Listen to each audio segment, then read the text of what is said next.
sentando. O tema da minha pregação esta manhã é um tema que deixa algumas pessoas nervosas. O tema é o dia do Senhor. Às vezes na nossa vida tem momentos em que parece que o mal está vencendo. O demônio pode ter a sua hora, mas Deus tem o seu dia.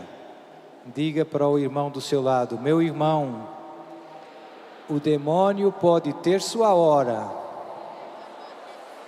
mas Deus tem o seu dia.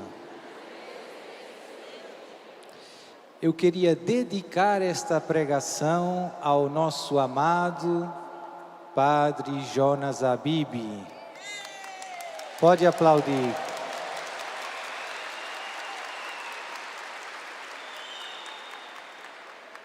Ele pregou tantas vezes sobre estes temas. Graças a Deus, muitas dessas pregações ficaram registradas. E nós podemos vê-las ainda hoje.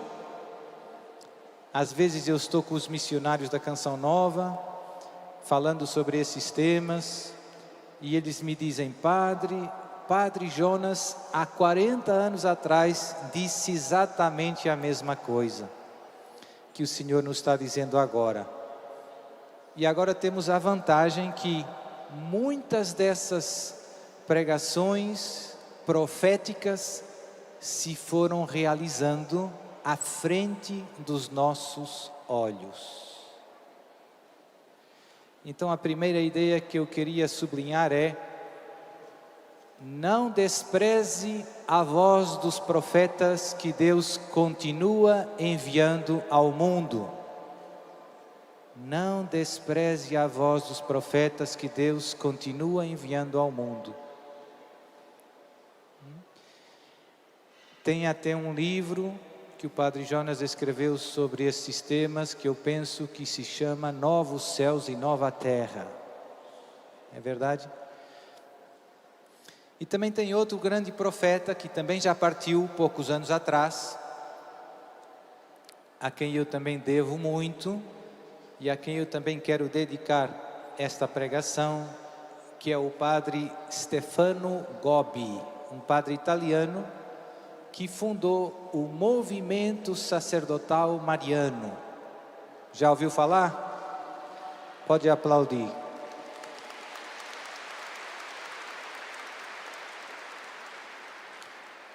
Escreveu, Nossa Senhora lhe deu muitas locuções interiores, e ele escreveu aquele famoso livro azul, que muita gente conhece. Não despreze os profetas que Deus continua enviando ao mundo. Eu vou começar, tenho muitas coisas para dizer. Hoje vou ter que ler mais do que o normal, para não deixar de dizer coisas importantes. Vamos começar com a passagem do Evangelho de São Lucas, capítulo 21, versículos 20 a 35. Um discurso escatológico de Jesus. Vou usar a Bíblia Ave Maria. E diz o Evangelho de Jesus: quando virdes que Jerusalém foi sitiada por exércitos, então sabereis que está próxima a sua ruína. Faço já um primeiro parênteses. Isto se realizou historicamente no ano 70, em que o imperador Tito, imperador romano, arrasou Jerusalém. Versículo 21, continuo. Os que então se acharem na Judeia, fujam para os montes. Os que tiverem dentro da cidade, retirem-se.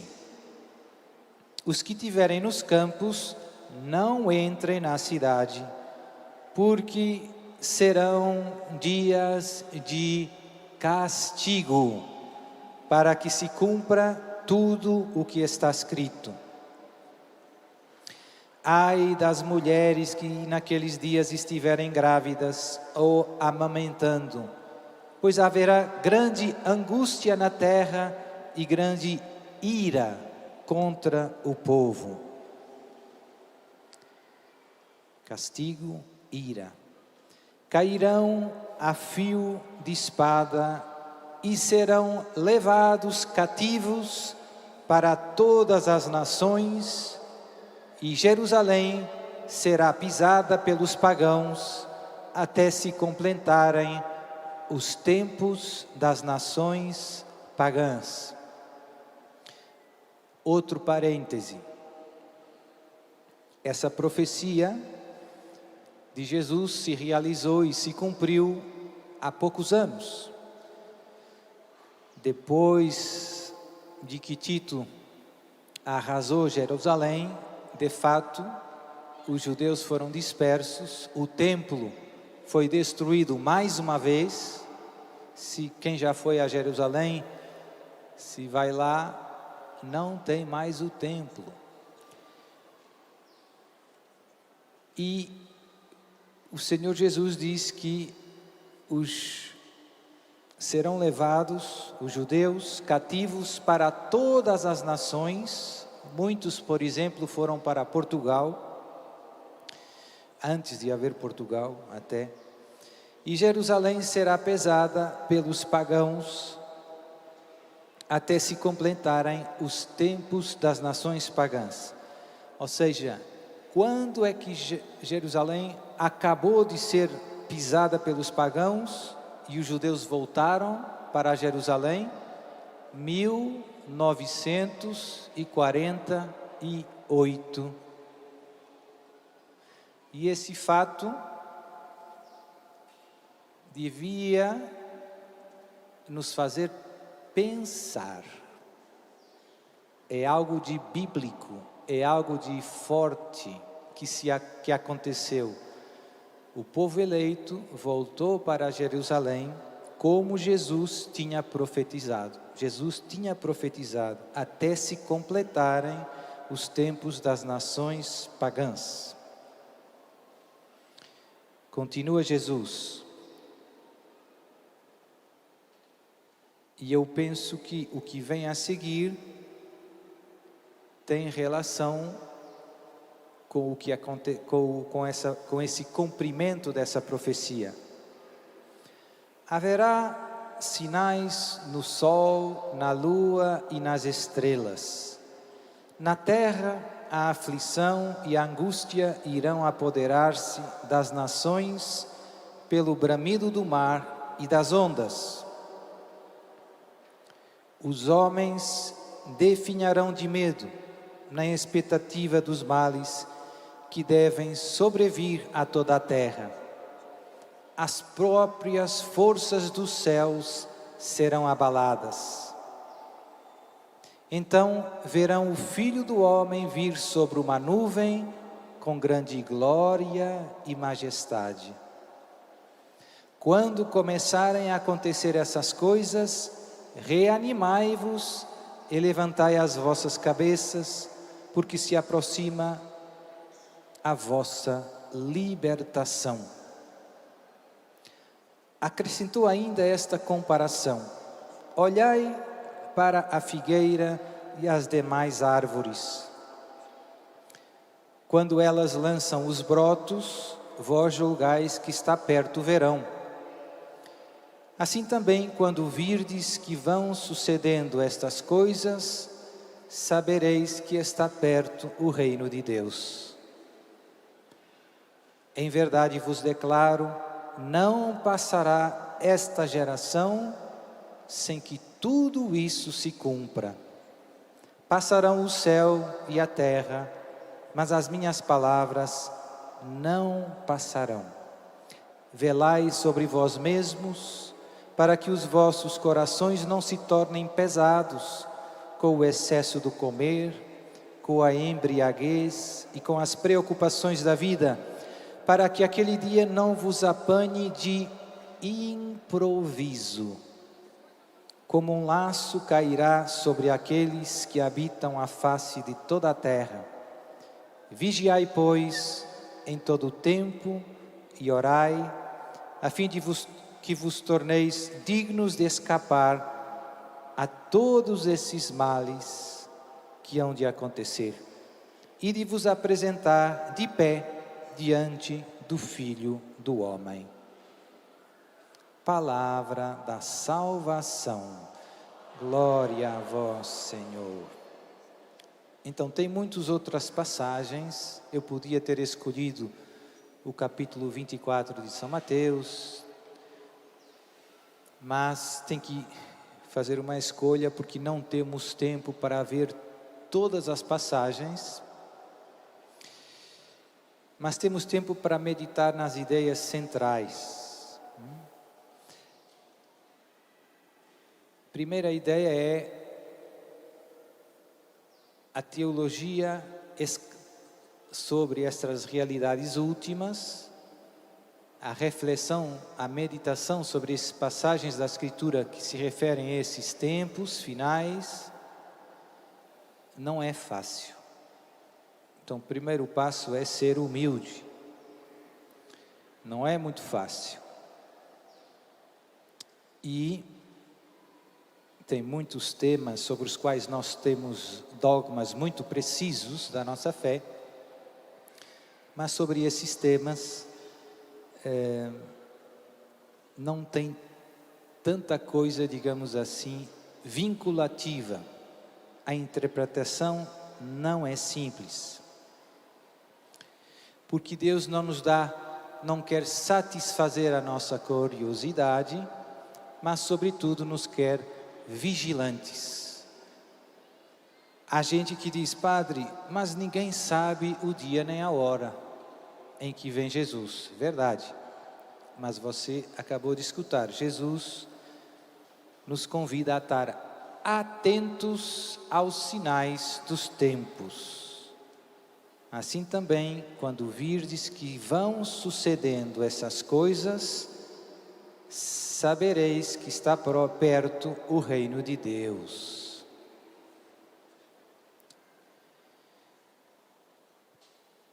E Jesus mais à frente fala para que aquele dia não vos apanhe de improviso. E esse é o tema da nossa reflexão, o dia do Senhor. Eu vou ler mais uma passagem, desta vez do Apocalipse 6, capítulo 6, versículos 12 e seguintes. Depois viu o Cordeiro abrir o sexto selo e sobreveio um grande terremoto. O sol se escureceu como tecido de crina e a lua se tornou toda vermelha como sangue. E as estrelas do céu caíram na terra, como frutos verdes que caem da figueira agitada por forte ventania. O céu desapareceu como um pedaço de papiro que se enrola e todos os montes e ilhas foram tirados dos seus lugares. Então os reis da terra, os grandes, os chefes, os ricos, os poderosos, tanto escravos como livres, esconderam-se nas cavernas e grutas das montanhas. Diziam às montanhas e aos rochedos: caí sobre nós e escondei-nos da face daquele que está sentado no trono e da ira do Cordeiro, porque chegou o grande dia de sua ira, e quem poderá subsistir? O grande dia de sua ira. Se nós pegarmos a Escritura e contarmos as vezes que aparece a expressão dia do Senhor, vamos encontrar 86 vezes. Isso já nos mostra que é um tema recorrente, do Antigo ao Novo Testamento. Eu acabei de ler uma passagem do Apocalipse, último livro da Escritura. É um tema recorrente e, mais que uma expressão, é um conceito. Até é verdade dizer que tem um caso ou outro em que essa expressão, Dia do Senhor, não é sinônimo do dia da ira, da grande ira, do dia do juízo, mas é sinônimo simplesmente de domingo. Isso acontece no livro do Apocalipse, mas poucas vezes, uma ou duas. Então todas as outras se referem a esse conceito, dia do Senhor, dia de Javé. E em muitas passagens bíblicas nem aparece a expressão literal, aparece só o dia. No Apocalipse que eu citei, chegou o grande dia de sua ira. Então às vezes é só uma alusão a esse conceito. E segundo os exegetas, os teólogos, a primeira passagem que nós temos em que expressamente se faz referência ao dia do Senhor é lá no profeta Amós. E segundo os estudiosos, eles dizem, quando o profeta Amós fala do dia do Senhor, esse conceito já é um conceito conhecido pelo povo, já é um conceito utilizado. E Amós, quando fala do dia do Senhor, o aplica de um modo inesperado, porque na tradição judaica, o dia do Senhor é o dia em que Deus intervém na história da salvação para fazer justiça, para punir os ímpios e para salvar os justos. E, portanto, na mentalidade judaica, Deus vai punir os inimigos do seu povo, os inimigos de Israel. Mas o profeta Amós cita o dia do Senhor para aplicá-lo de um modo novo, de um modo inesperado. O profeta Amós cita o dia do Senhor para dizer: o Senhor vai intervir para julgar, mas desta vez vocês são o alvo da justiça divina, porque Israel pecou. Deus vai castigar Israel, vai vir a Assíria, vai invadir o reino do norte, e as 10 tribos do norte serão deportadas, espalhadas pelas nações. Foi isso que Deus pediu a Amós para dizer. E tem vários dos profetas, eu vou já fazer a lista, que usam, alguns de um modo mais abundante que outros.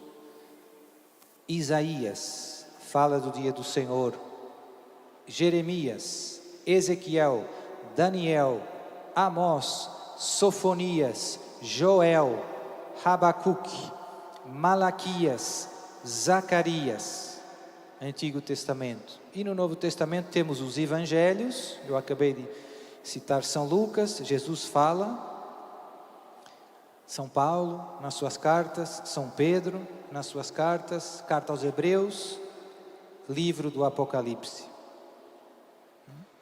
É um conceito que atravessa toda a Escritura Santa. Então, eu já expliquei que Amós usa esse conceito e o aplica de um modo novo a uma circunstância histórica bem concreta. As 10 tribos do norte tinham caído na idolatria.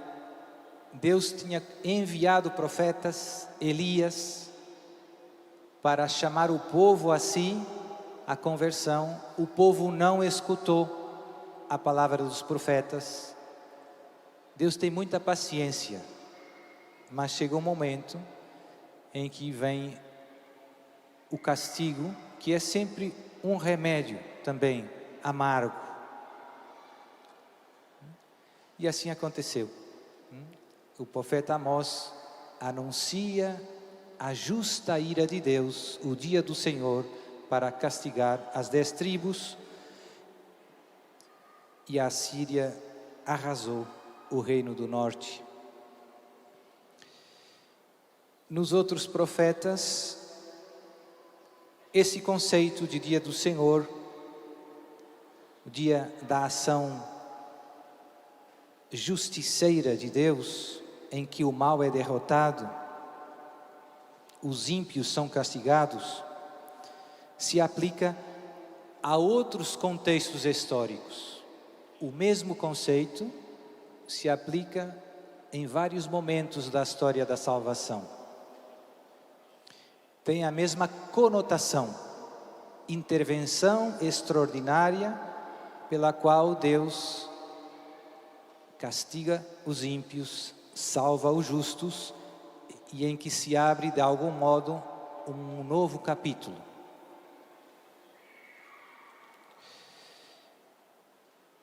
Por exemplo, já falei do caso de Amós. Às vezes Deus, pelos profetas, fala acerca dos povos que estão oprimindo Israel, que são os povos vizinhos de Israel. Outras vezes tem a ver com as nações que no futuro oprimirão Israel. Se nós virmos com atenção, quando Deus no Êxodo, com as pragas, com a morte dos primogênitos, com o Mar Vermelho, com a morte do faraó, esses acontecimentos realizam plenamente esse conceito de o dia do Senhor. Foi o dia do Senhor, foi o momento em que Deus interveio de um modo mais visível para castigar a maldade, a idolatria dos egípcios, para salvar o seu povo. E portanto eu gostava de sublinhar bem essa ideia. O dia do Senhor não faz apenas referência ao juízo final, porque normalmente no nosso entendimento, sempre que nós ouvimos essa expressão, temos a ideia de que o dia do Senhor é o fim do mundo, é o juízo universal. Não é, padre? É, mas não é apenas. Esse aqui é o ponto. No juízo universal se realizará plenamente a justiça de Deus. Então, é por excelência o dia do Senhor.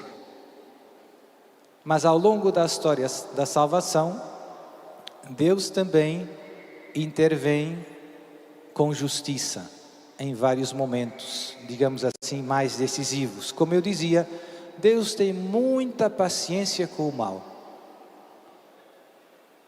Lento na ira e grande no amor. Mas isso não significa que não chegue um momento, quando Deus vê que mais ninguém dá ouvidos aos seus profetas, que os corações se endureceram, Deus simplesmente deixa que as consequências das nossas más ações recaiam sobre nós. Por quê? Porque pode ser que essa dor, que essa tribulação, que essa humilhação nos converta a Ele. Ontem na missa, a primeira leitura narrava isso. Os judeus, portanto, o reino do sul, a tribo de Judá, tinha sido exilada por 70 anos na Babilônia. Foi uma grande humilhação. O templo tinha sido destruído. Foi algo impensável. parecia que Deus tinha abandonado o seu povo. Mas essa experiência bem amarga foi a oportunidade, foi aquilo que deu a ocasião do povo se arrepender e converter ao Senhor. A primeira leitura da missa ontem era muito clara. O povo reconhecendo todos os seus pecados e os castigos que vieram por causa dos seus pecados. E agora o arrependimento, o coração contrito aos pés do Senhor. É como um remédio amargo. Às vezes não tem mais remédio, só sobra um remédio amargo. Mas só quem ama, só quem quer o bem do outro, só quem quer curar o doente, é que dá um remédio amargo. Por isso os castigos de Deus são medicinais. Então, resumindo, se nós quiséssemos definir, como posso definir o conceito bíblico de dia do Senhor, de dia de Javé, de dia do juízo, de dia da ira divina, são todos sinônimos. É um dia de julgamento, então essa ideia é centralíssima, é um dia de juízo, em que Deus intervém de uma forma mais evidente, mais decisiva, muitas vezes até milagrosa. Sodoma, desce fogo do céu, dilúvio, vem a água. Egito, mar aberto ao meio. Deus intervém de um modo mais evidente para derrotar o mal, que de algum modo se tornou insuportável, e para salvar os justos. Lote, Noé, o povo do Egito. E por isso é ao mesmo tempo um conceito que inspira temor, medo, castigo, mas ao mesmo tempo esperança, alegria, porque é um tempo também de salvação dos justos. Eu li no Evangelho de São Lucas, Jesus dizia: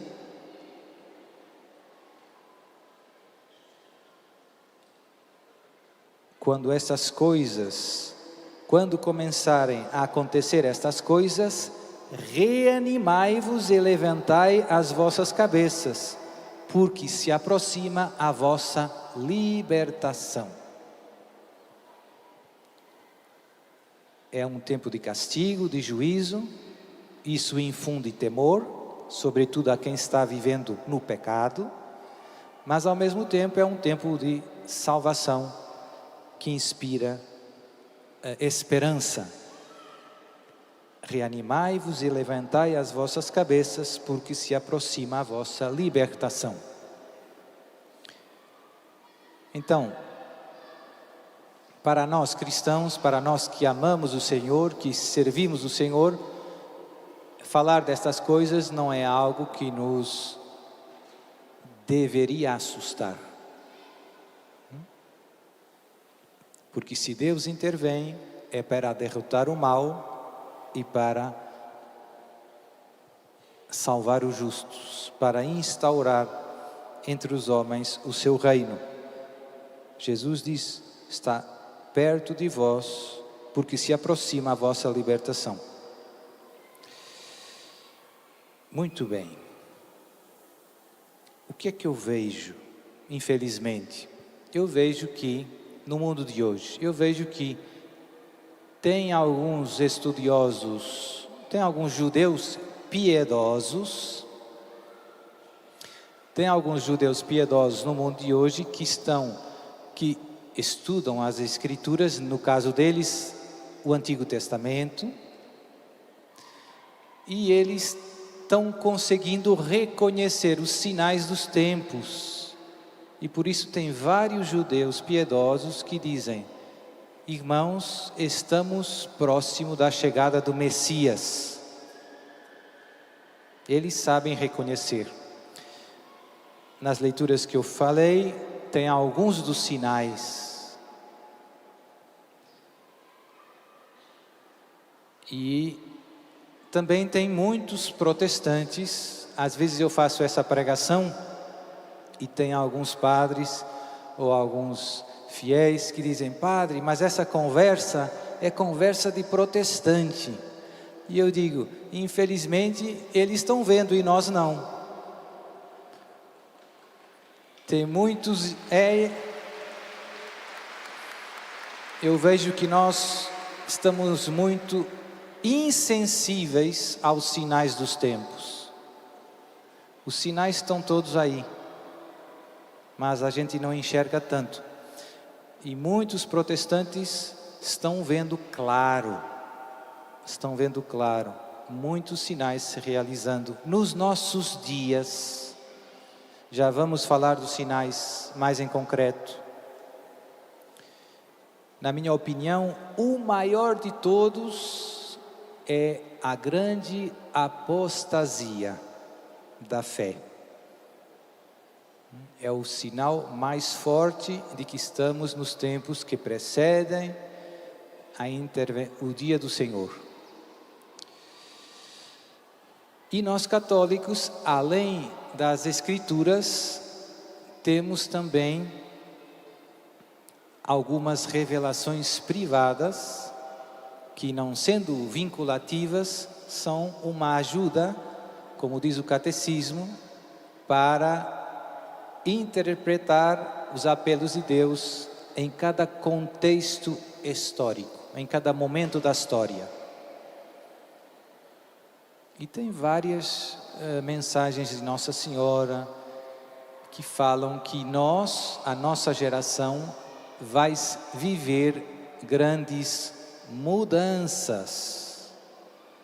Estamos na virada da página, vem aí um novo capítulo. E agora vou dizer uma notícia mais desconfortável. O tempo da paciência divina, o tempo da misericórdia está terminando. E o tempo dos castigos, do juízo, da ira santa de Deus está começando. Não se assuste, mas Jesus quer você vigilante, quer você atento, porque se você não tiver, vai vir uma tentação, vão vir várias. Uma é o desespero, o medo. Quando Jesus morreu na cruz, apesar de Jesus ter avisado tantas vezes para os seus apóstolos, 3, que ele ia ser crucificado, morrer e ressuscitaria ao terceiro dia, na hora do aperto, todos fugiram. Na hora do aperto, todos fugiram. Ou seja, na hora do aperto, às vezes os sentimentos falam mais alto. Os discípulos de Emaús voltaram para suas casas desanimados. Nós esperávamos que fosse ele que havia de restaurar Israel, mas já lá vão 3 dias e nada. Então existe esse perigo, Jesus fez a parábola, nesse contexto, fez a parábola das virgens prudentes e imprudentes, insistindo na importância de vigiar, estar atento aos sinais, estar preparados para não ser pego desprevenido. Esse é o risco. E qual é a melhor preparação? Escutávamos na pregação anterior do Danilo, Monsenhor Jonas repetiu até a exaustão: a melhor preparação para a vinda de Jesus é santidade de vida. É isso. Estar pronto é uma vida na graça de Deus. É uma vida na graça de Deus.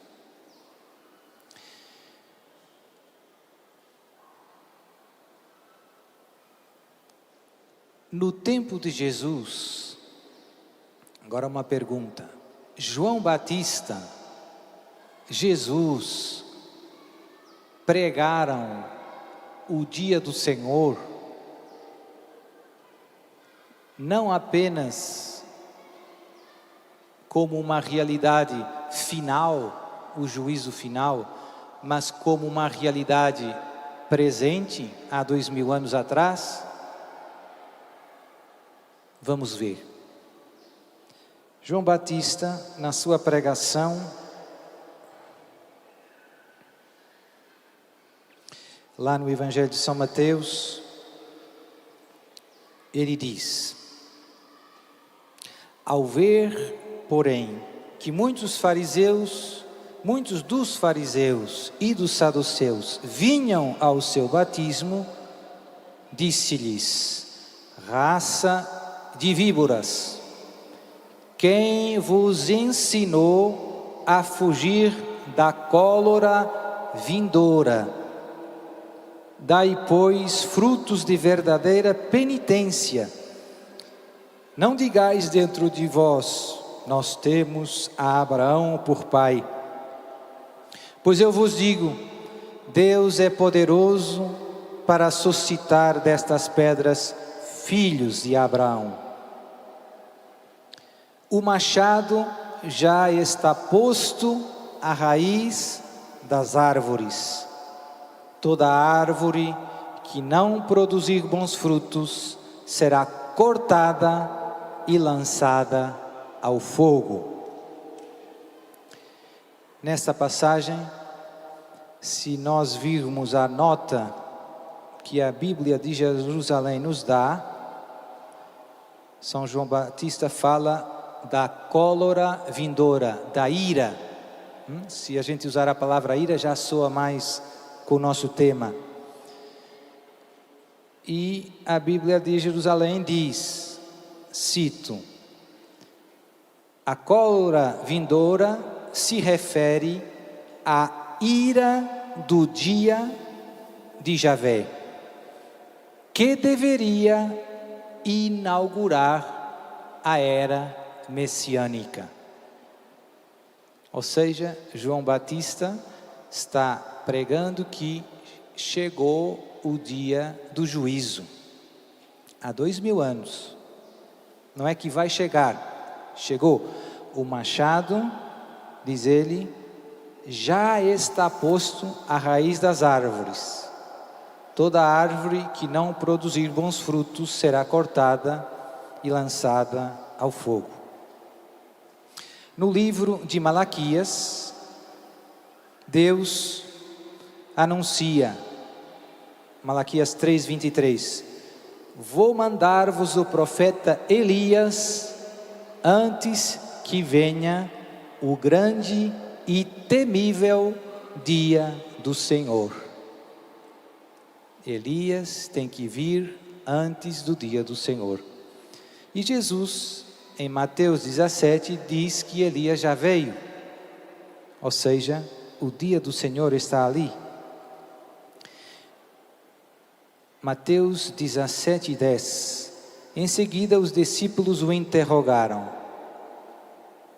por que dizem os escribas que Elias deve voltar primeiro?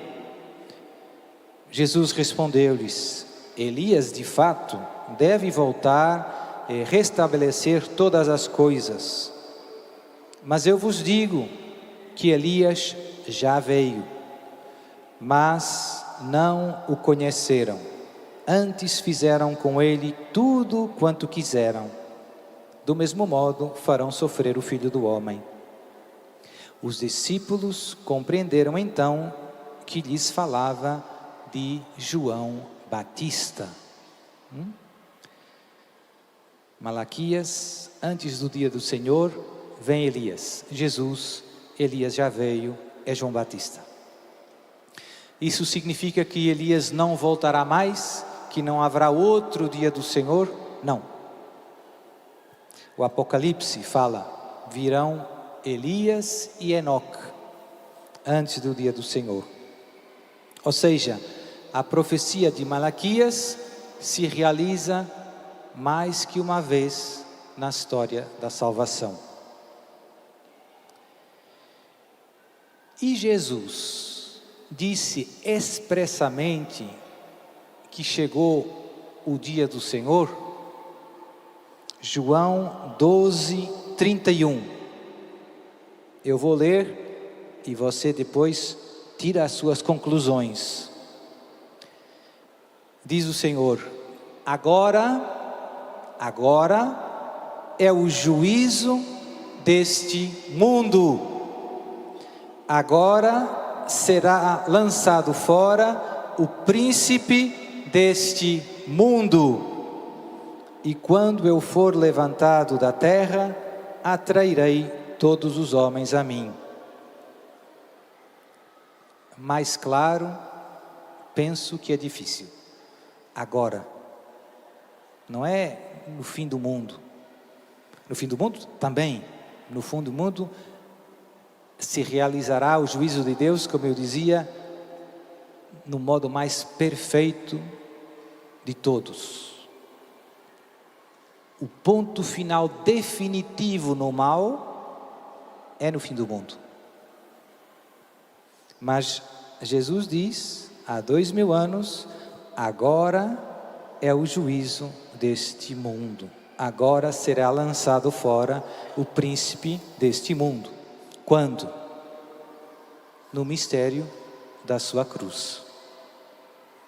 A cruz é o dia do Senhor, é o juízo, é a intervenção de Deus para derrotar o mal e para salvar os justos.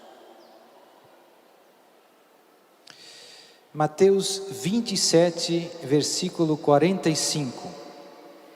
Vamos ao Calvário. Desde a hora sexta até a nona, cobriu-se a terra de trevas. Já falei, parêntese, esses sinais no sol são típicos do dia de Javé. Eis que o véu do templo se rasgou em duas partes de alto a baixo. A terra tremeu. Fenderam-se as rochas. Os sepulcros se abriram e os corpos de muitos justos ressuscitaram. Esse versículo sempre me impactou muito. É muito esquecido. Há 2000 anos, quando Jesus morre na cruz, o sol escureceu, a terra tremeu, os sepulcros se abriram. Muitos justos ressuscitaram, não todos, muitos. Saindo de suas sepulturas, entraram na cidade santa, depois da ressurreição de Jesus, e apareceram a muitas pessoas. Então, esta ideia de que o dia do Senhor se realizou com a Páscoa de Jesus, eu penso que é bastante evidente. Não tem como negar os sinais e a própria palavra do Senhor. Agora é o juízo deste mundo, agora será lançado fora o príncipe deste mundo. Como eu dizia, isso não implica que ainda virá o juízo definitivo. E tal como ressuscitaram alguns justos, ainda virá a ressurreição final universal. E agora vamos para o capítulo 20 de Apocalipse, um capítulo um pouco difícil de interpretar. Surgiram várias interpretações, eu já preguei um pouco. Tem a famosa heresia milenarista, eu também já expliquei em outras ocasiões.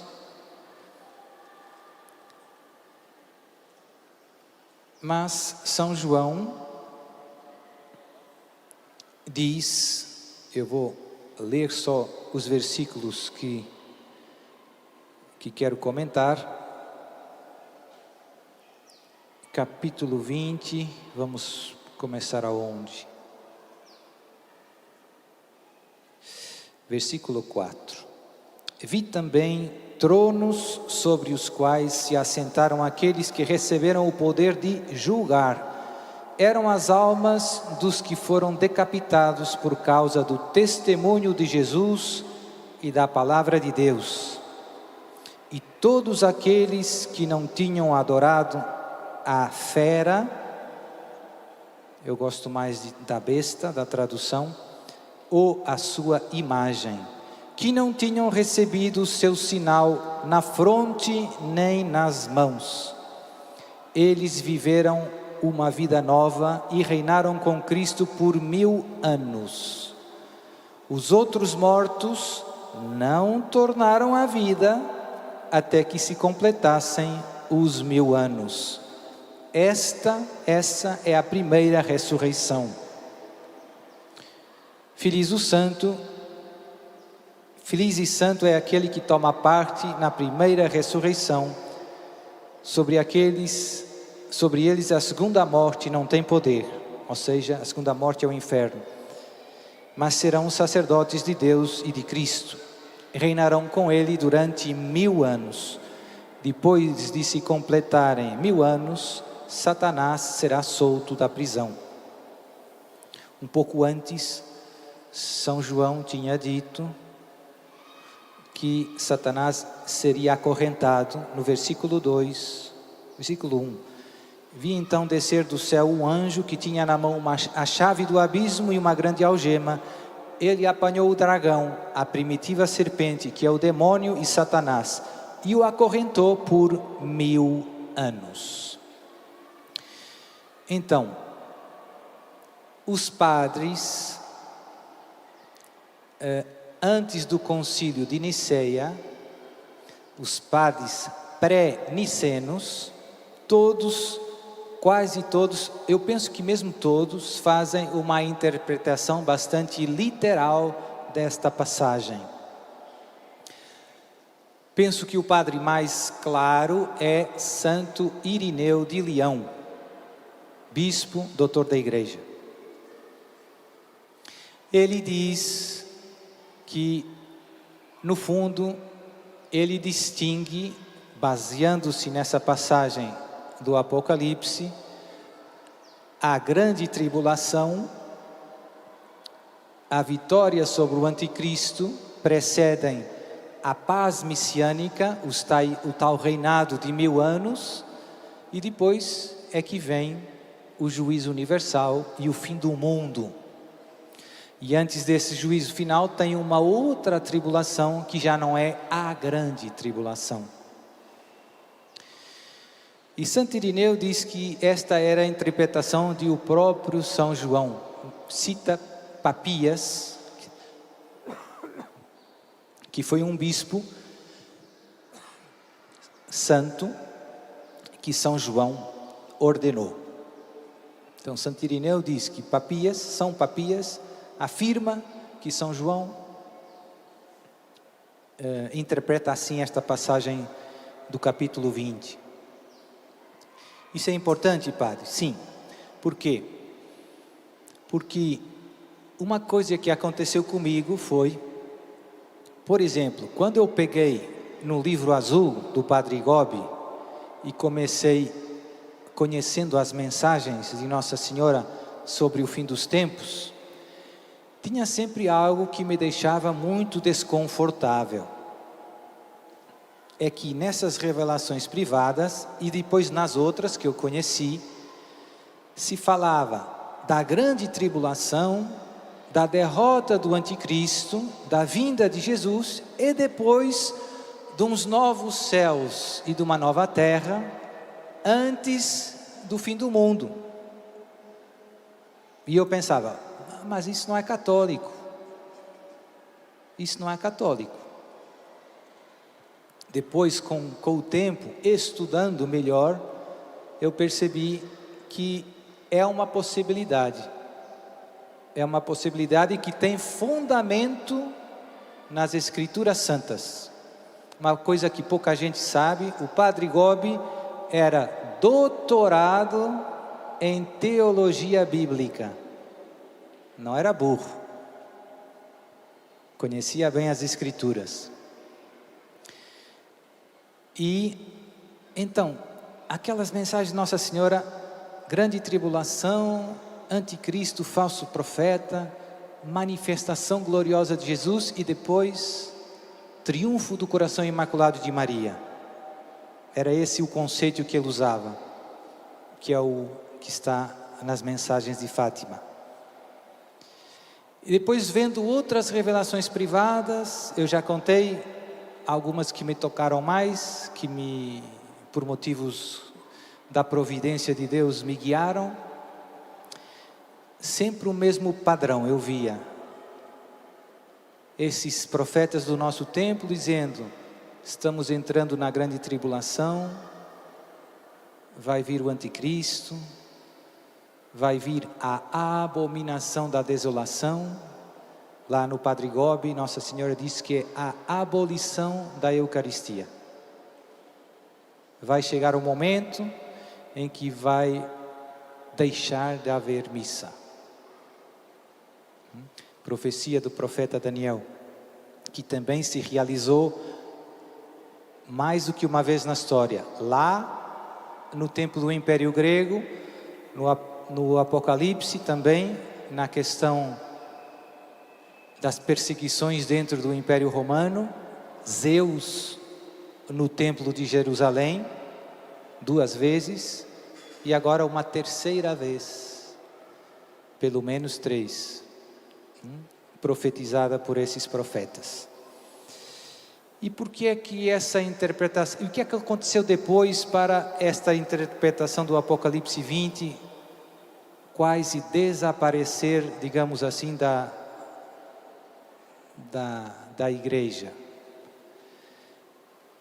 Basicamente o que aconteceu, pois eu percebi estudando, surgiu uma heresia milenarista que interpretava o Apocalipse 20 numa chave muito mundana, que os teólogos chamam o milenarismo carnal.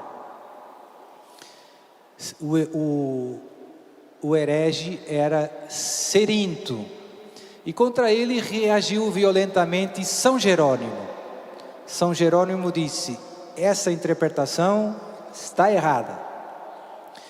E São Jerônimo era amigo de Santo Agostinho, e tentou, e pediu a Santo Agostinho, de algum modo, que o ajudasse a combater a heresia de Cerinto.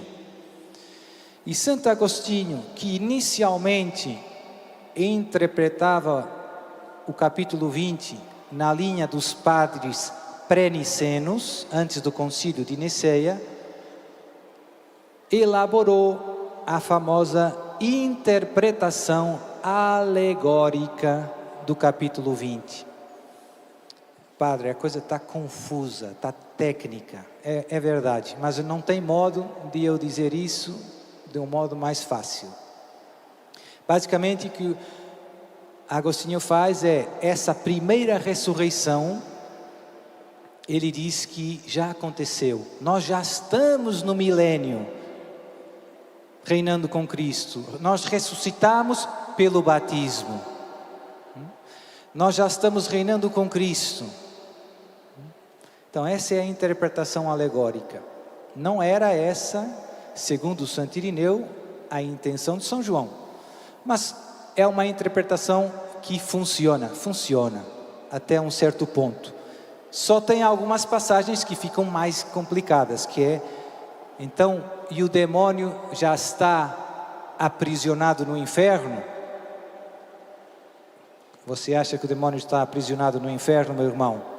Sim ou não? Se tivesse, não eram precisos exorcistas, certo? Então, a famosa interpretação alegórica de Santo Agostinho funciona até um certo ponto, é possível, mas não funciona plenamente.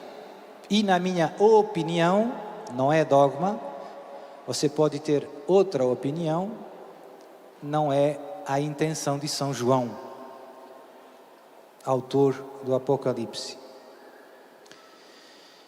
Pronto, isso era importante esclarecer, porque se interpretarmos na chave de Santo Irineu, o paradigma muda. Grande tribulação não é sinônimo de fim do mundo. E por isso, por exemplo, em Garabandal, a vidente Conchita diz que fim do mundo não é, fim dos tempos não é fim do mundo.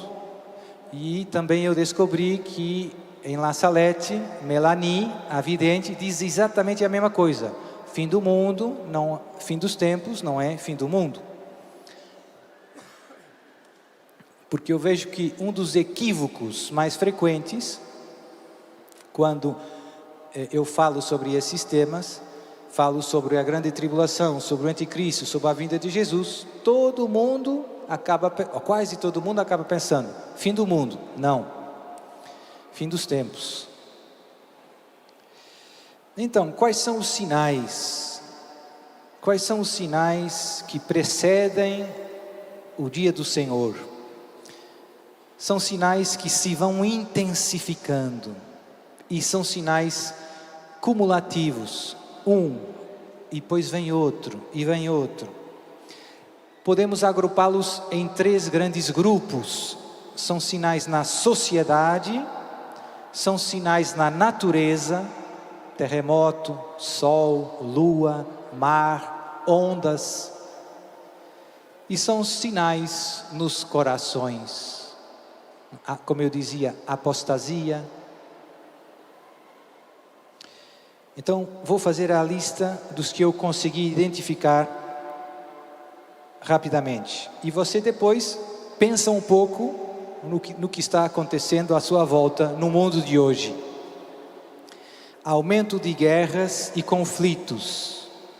Veja Mateus 24, 6. Guerras e rumores de guerras. Nação se levantará contra nação e reino contra reino. Fomes e doenças. Veja Mateus 24. Aumento da maldade e diminuição da caridade. Também Mateus 24. Apostasia da fé de muitos crentes. 2 Tessalonicenses capítulo 2. Crise na família. 2 Timóteo 3. Idolatria seguida de toda a perversão sexual, início da carta aos Romanos. Pregação do Evangelho em todo o mundo.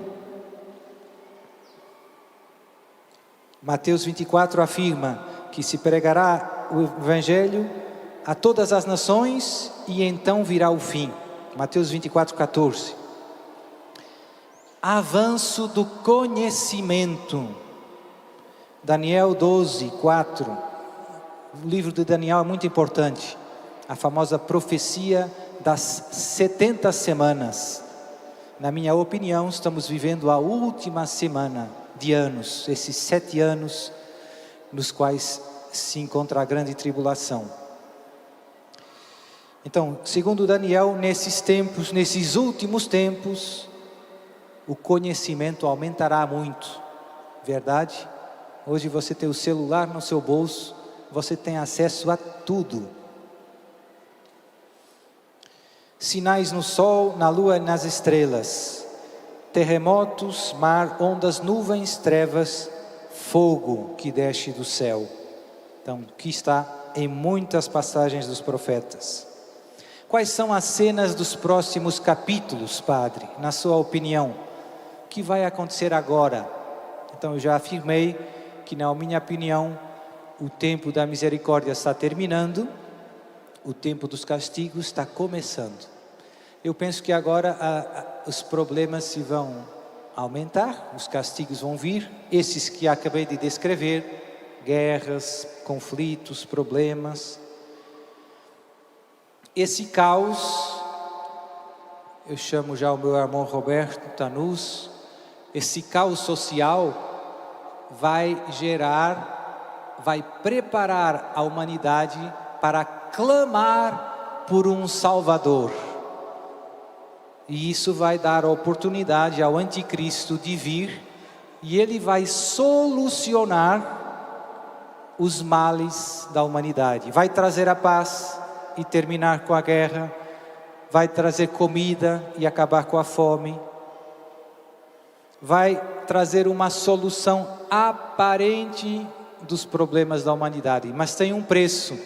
Ele fará sinais e prodígios, como diz a palavra, com o poder de Satanás, e vai querer ser adorado. Vai dizer: eu sou Jesus, me adore. Eu sou o Messias dos judeus, eu sou o Mahdi dos muçulmanos, eu sou a quinta encarnação de Buda, o Maitreya. E a humanidade vai cair nesse engano. Num primeiro momento ele não persegue os cristãos, mas num segundo momento ele vai perseguir os cristãos. E aqui, mais uma vez eu digo, citando o amado Padre Jones: meu irmão, aguenta firme, não negue a sua fé, não caia no engano. E depois virá a marca da besta, sem a qual você não pode comprar nem vender. Vai vir o aperto. Mas com grandes dificuldades, Deus manda mais graças. Quem confia no Senhor não será desiludido. Depois Jesus se manifestará na sua glória sobre as nuvens como o Rei do Universo, destruirá o anticristo, diz a Escritura, São Paulo, com o sopro da sua boca, e começará uma era de paz, que foi bastante descrita pelos profetas do Antigo Testamento, a paz messiânica, o triunfo do coração imaculado de Maria. Mas primeiro é necessário passar todas estas dores de parto. Não tema, não perca o foco, confie em Deus. Jesus virá, todo mundo conhecerá a verdade a partir desse momento. Depois não haverá várias religiões, não haverá várias confissões, igrejas cristãs. Haverá uma igreja, a católica, apostólica, romana.